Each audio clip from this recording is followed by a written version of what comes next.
Good morning guys, मैं आपका विज्ञान अध्यापक शुभम तिवारी माय ज्ञानोदय संस्कार अकादमी बिरदा ललितपुर से आज की इस कक्षा में बहुत बहुत स्वागत करता हूं आप सभी का। विद्यार्थियों, आज हमारा जो टॉपिक है वो है मनुष्य में पाचन। तो पाचन की क्रिया किस प्रकार से संपन्न होती है, इसके बारे में आज हम अध्ययन करेंगे। कल की जो वीडियो क्लास थी उसमें मैंने आपको पाचन से संबंधित एक सूक्ष्म जानकारी दी थी। आज इस पर विस्तृत रूप से चर्चा करने के लिए आइए आगे बढ़ते हैं और अपने टॉपिक को भी हम आगे बढ़ाते हैं। तो विद्यार्थियों, मनुष्यों में या किसी भी जीव जंतु में उनके अंगों के द्वारा जो अन्य जैविक क्रियाएं संपन्न होती हैं, उन सभी क्रियाओं में जो अंग कार्य करते हैं, उन अंगों को कार्य करने के लिए हमें ऊर्जा की आवश्यकता होती है। विद्यार्थियों, हमारा जो शरीर है वो लाइक एक मशीन की भांति है। जिस प्रकार किसी मशीन को चालू करने के लिए किसी माध्यम की आवश्यकता होती है, जैसे विद्युत, डीजल, पेट्रोल, मिट्टी के तेल, गैसेस, इसी प्रकार से हमारे शरीर के ऑर्गन्स को काम करने के लिए भी हमें कुछ वस्तु की आवश्यकता होती है जिनसे कि वह कार्य कर सके। तो वह वस्तु कुछ कोई और नहीं, ऊर्जा होती है जो कि हमें भोजन से प्राप्त होती है, और भोजन में जो पोषक तत्व होते हैं वह हमारे शरीर को ऊर्जा प्रदान करने का कार्य करते हैं। आइए जानते हैं पाचन कैसे होता है। सबसे पहले तो ये जो चित्र होता है, यह चित्र की हम बात करें, यहाँ पर ये जो चित्र दिख रहे हैं इसको हम आहार नाल कहते हैं या पाचन तंत्र कहते हैं। अब आप इसमें देख रहे होंगे बहुत सारे अंग हैं जिनके नाम आप यहाँ पर देख रहे हैं लिखे हुए हैं।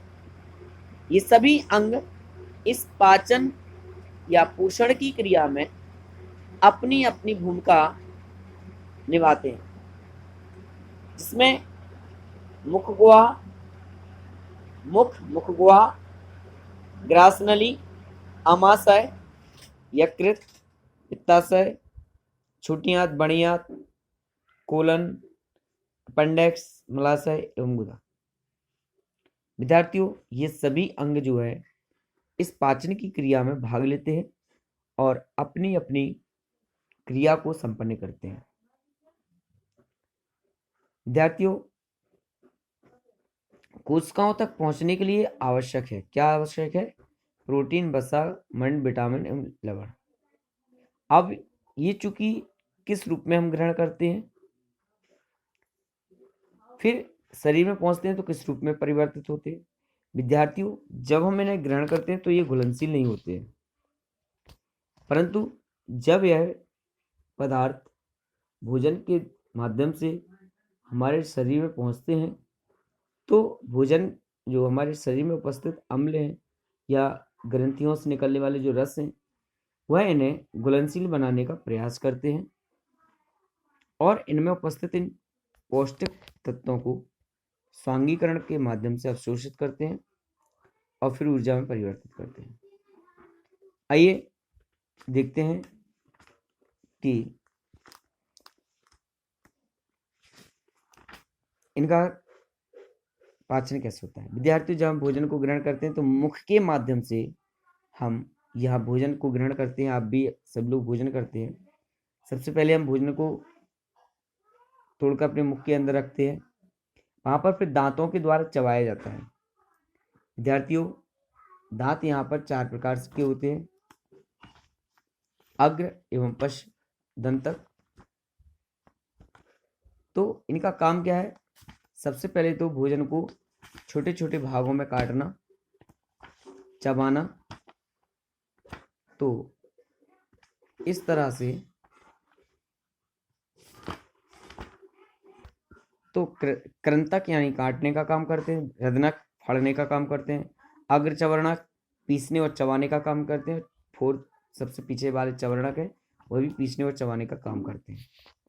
विद्यार्थियों, आपने देखा होगा कि अगर आप अधिक देर तक भोजन को यहाँ चबाते हैं तो हमें भोजन मीठा मीठा लगने लगता है। होता क्या है, हमारे मुख में कुछ लार ग्रंथियां होती हैं जिनसे टाइलिन नामक रस निकलता है, जो कि लार के माध्यम से उसमें भोजन में मिल जाता है और उसके कारण से हमें भोजन मीठा लगता है।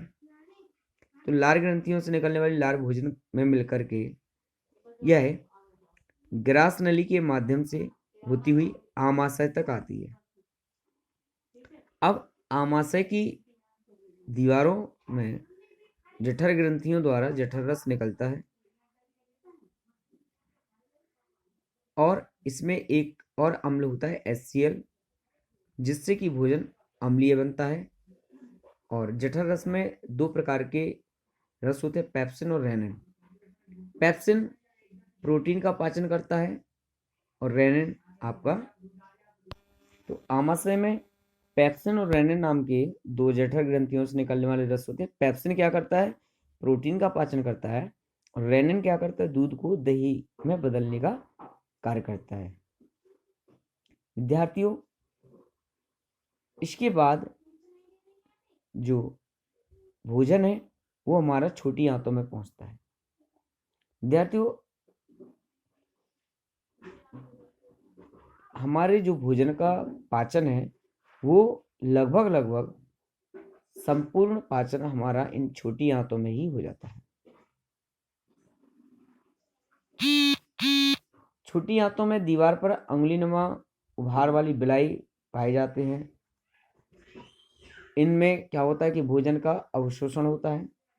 अवशोषित होने के बाद पचे हुए भोजन का उपयोग कोशिकाओं द्वारा शरीर की वृद्धि एवं अन्य जैविक क्रियाओं को संचालन करने के लिए प्रयोग किया जाता है।